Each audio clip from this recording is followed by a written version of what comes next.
Heading out to hide the fox. Saturday morning, the end of June. I think it's the 28th.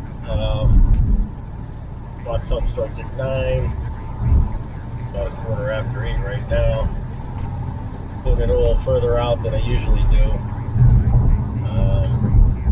We'll see who finds it first. I forgot to mention, it's raining out. Supposedly it's the end of the storm. It looks like it's clearing out on the radar.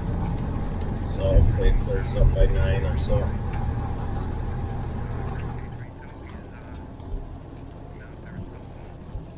So the fox is hidden in these woods to the left here.